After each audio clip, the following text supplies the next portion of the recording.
زندگی میں کبھی کبھی ایسے موڑ آتے ہیں جب لگتا ہے کہ سب کچھ کتنا مشکل ہے۔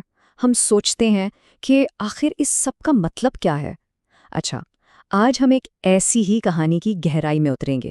یہ ایک ایسی کہانی ہے جو بتاتی ہے کہ جب سب کچھ چھن جائے نا، تب بھی اندھیرے میں امید کی روشنی کیسی ڈھونڈی جاتی ہے۔ یا کیا تکلیف کا کوئی مقصد ہوتا ہے؟ یا یہ سب بے معنی ہے، فضول ہے؟ پتہ ہے، یہ وہی سوال ہے جو شاید صدیوں سے ہر دور میں انسان کے ذہن میں گونجتا رہا ہے۔ اور اسی سوال کا سامنا ایک شخص نے ایسے حالات میں کیا جس کا ہم شاید تصور بھی نہیں کر سکتے۔ ان کا نام تھا ڈاکٹر وکٹر فرینکل۔ وہ ایک ماہر نفسیات تھے، اور پھر ان کی اپنی زندگی ہی انسانی بقا کی سب سے بڑی امتحان گاہ بن گئی۔ یہ بات ہے سن 1944 کی۔ وکٹر فرینکل اور ان کے پورے خاندان کو نازی حراستی کیمپوں میں بھیج دیا گیا، اور وہاں ان کے والد، والدہ، بھائی اور ان کی بیوی سب ایک ایک کر کے ان سے بچھڑ گئے۔ آشوٹس جیسی جگہوں کے ہولناک اندھیروں میں وہ بالکل اکیلے رہ گئے۔ ان کیمپوں میں زندگی کو اس کی سب سے نچلی، سب سے بے لباس سطح پر لا کھڑا کیا گیا تھا۔ انسانوں سے ان کی پہچان چھین لی گئی تھی۔ ان کا نام، ان کا ماضی، ان کی شخصیت، سب کچھ مٹا کر انہیں صرف اور صرف ایک نمبر بنا دیا گیا تھا۔ 1,19,104 یہ وکٹر فرینکل کا نمبر تھا۔ اس نمبر کے پیچھے ان کی ذات، ان کا پیشہ، ان کی ساری ملکیت، سب کچھ ختم ہو چکا تھا۔ وہ اب کوئی ڈاکٹر، کوئی شوہر یا کوئی بیٹا نہیں تھے، وہ صرف ایک نمبر تھے۔ کیمپ میں زندہ رہنے کے لیے، آپ کو پتہ ہے، ایک عجیب سی بے حسی طاری ہو جاتی تھی۔ اسے ایک طرح کی جذباتی موت بھی کہا جا سکتا ہے۔ یہ روزانہ کی مار پیٹ، ناانصافی اور ہر لمحے سر پر منڈلاتی موت کے خلاف ایک حفاظتی خول جیسا تھا۔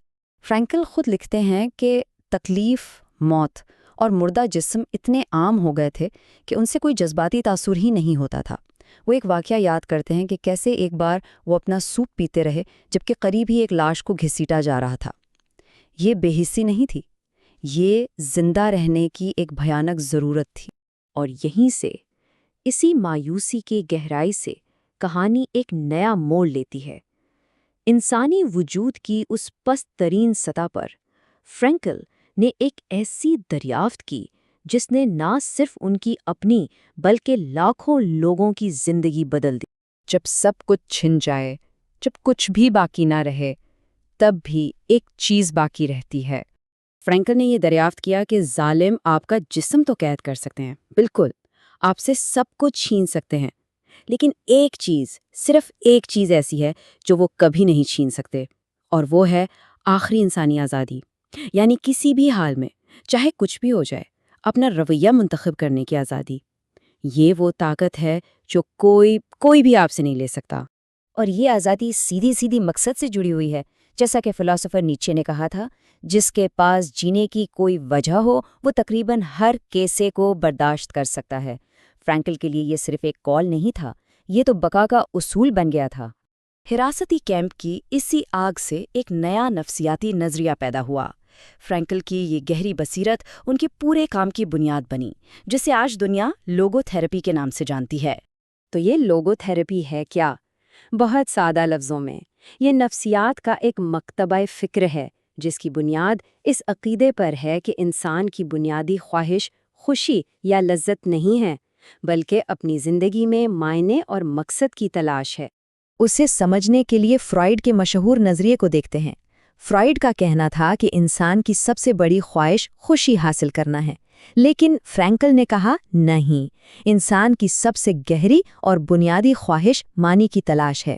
فرینکل نے محسوس کیا کہ گہری سے گہری تکلیف میں بھی معنی مل سکتے ہیں۔ وہ ایک واقعہ بتاتے ہیں، جب شدید سردی میں مارچ کرتے ہوئے انہوں نے اپنی بیوی کا تصور کیا، اور اس ذہنی تعلق میں انہیں ایسی خوشی ملی جس سے انہیں احساس ہوا کہ محبت ہی انسان کا حتمی اور اعلیٰ ترین مقصد ہے۔ تو یہ سب ہماری زندگیوں کے لیے کیا معنی رکھتا ہے؟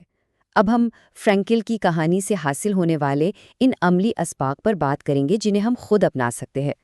تو سوال یہ پیدا ہوتا ہے کہ آخر کوئی شخص اپنی زندگی میں معنی کیسے تلاش کر سکتا ہے؟ فرینکل کے مطابق معنی تلاش کرنے کے 3 بنیادی راستے ہیں۔ پہلا راستہ ہے کام، یعنی کچھ تخلیق کرنا، کوئی اچھا کام کرنا۔ دوسرا محبت، یعنی کسی سے گہرا تعلق جوڑنا۔ اور تیسرا، اور شاید سب سے اہم، ناگزیر تکلیف کا سامنا کرتے ہوئے اپنا رویہ منتخب کرنا۔ اس کا مطلب یہ ہے کہ اگر زندگی کا کوئی مقصد ہے نا، تو پھر تکلیف کا بھی کوئی نہ کوئی مقصد ضرور ہونا چاہیے۔ ہماری تکلیفیں بیکار نہیں ہیں، وہ ہمیں یہ دکھانے کا موقع دیتی ہیں کہ انسان اندر سے کتنا مضبوط ہو سکتا ہے۔ تو اس کتاب کا حتمی سبق امید اور ذمہ داری کا ہے۔ دیکھیں، ہم ہمیشہ اپنے حالات کا انتخاب نہیں کر سکتے، لیکن ہم ہمیشہ اپنے رد عمل کا انتخاب کر سکتے ہیں۔